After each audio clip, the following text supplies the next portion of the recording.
Then White Man said, "Go back to the jungle where you came from, you dirty little animal. All our problems is because of blacks." What would you do if someone called your kid a dirty animal?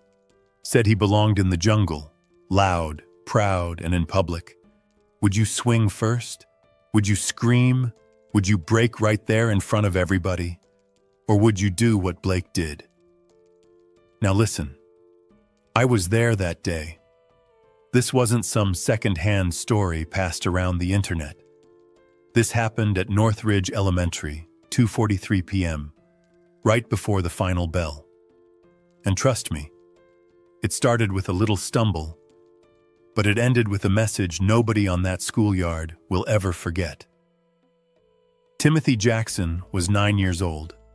Bright kid, 3rd grade. Always had a sketchbook under one arm and a pair of slightly dusty sneakers on his feet. Quiet, but sharp. The kind of sharp where you didn't notice at first, but if you said something sideways, he'd remember. That day, he was just walking back to class from recess. Nothing special. Until Ronald, also 9, also 3rd grade, stuck his leg out like it was a cartoon prank. Timothy went down hard. Hands scraped, elbow bruised, books everywhere. Kids around started that low, ooh, like they do, sensing something had gone down. Timothy got up, looked Ronald in the eye. "You tripped me," he said. Ronald shrugged. "Should have watched where you were going." That's when Timothy shoved him. Not with hate, not even with real anger. Just enough to say, "You're not gonna play me like that." Ronald stumbled back, didn't fall. But it was enough to catch the attention of 2 people standing just past the gate. His parents. They rushed over like someone had thrown a brick through their windshield. The mom got there first. Short blonde bob, oversized sunglasses, voice like she was auditioning for reality TV. "Get your filthy hands off my son!" she shrieked. Timothy took a step back. "He tripped me," he said, soft but clear. "You little liar," she snapped. Then her husband, round, red-faced, gold chain swinging across his shirt collar, joined in. "We saw everything. You people always think you can do whatever you want." Now when he said, "you people," the air changed. Timothy looked around. A few students froze.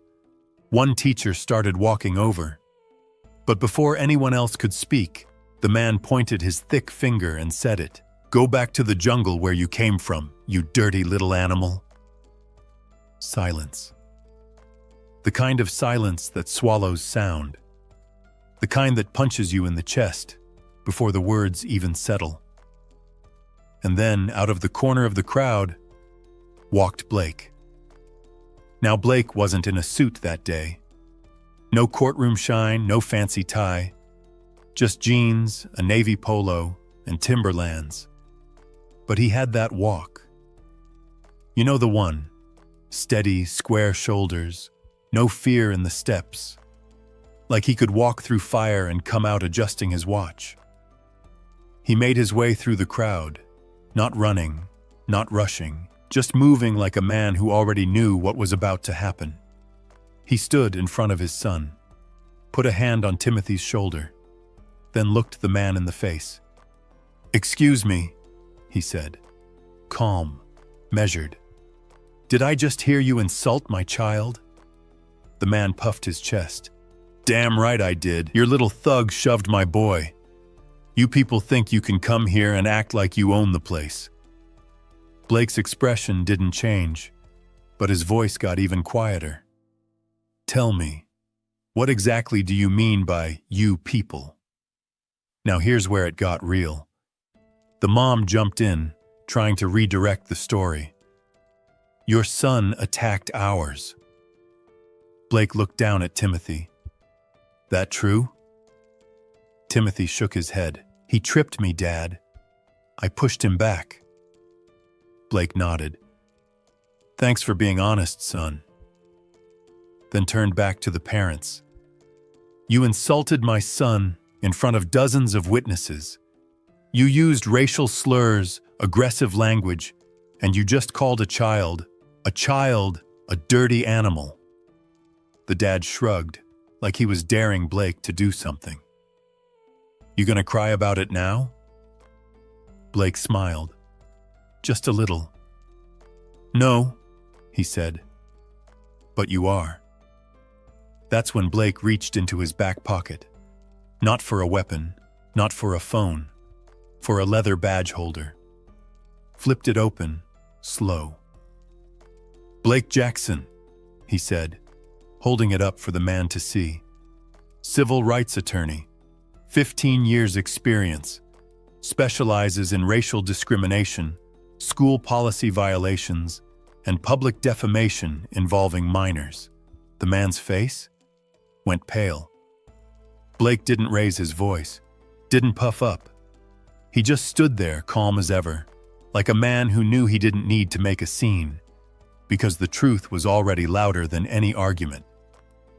And before you try to backpedal, Blake continued, just know there are at least 6 teachers here, 20 students, and what looks like a recording phone in that kid's hand over there. He nodded toward a girl near the swings that heard and caught everything you just said. Now the mom stepped in again, voice cracking. This is just a misunderstanding. Blake turned, looked at her. A misunderstanding is forgetting someone's name, not yelling racial slurs at a child in front of half the school. A teacher finally stepped in, Miss Ayers, 5th grade, smart lady. Mr. Jackson, I saw the whole thing. I'll give a statement if needed. Blake nodded once. Appreciated. The dad tried one last jab. You're not gonna get away with this legal garbage. People like you always try to pull the race card. That's when Blake took a step forward. Only one. You want to take it to court? He asked. Let's go. My firm eats people like you for breakfast. And while we're at it, we'll involve the school district, the state board, and any press outlet I feel like calling that day. You think I'm bluffing? The man didn't answer, just stood there sweating through his golf shirt. Didn't think so, Blake said, then looked at the principal, who had just rushed over. Mr. Simmons, Blake said evenly, these 2 adults just verbally attacked my 9-year-old son in front of your students and staff.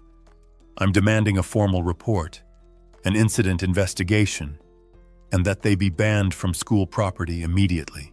Simmons stammered, caught off guard. Yes, of course, absolutely. I'm so sorry, Mr. Jackson. We'll take care of it. The mom tried to salvage it. We didn't mean... Blake cut her off, eyes sharp. You said exactly what you meant, and now you can deal with the consequences. Security escorted them off school grounds. Not gently, not loudly, just firm and final. And you know what? The moment they disappeared around the corner, a few people clapped. Quiet, respectful, like justice had finally showed up in work boots.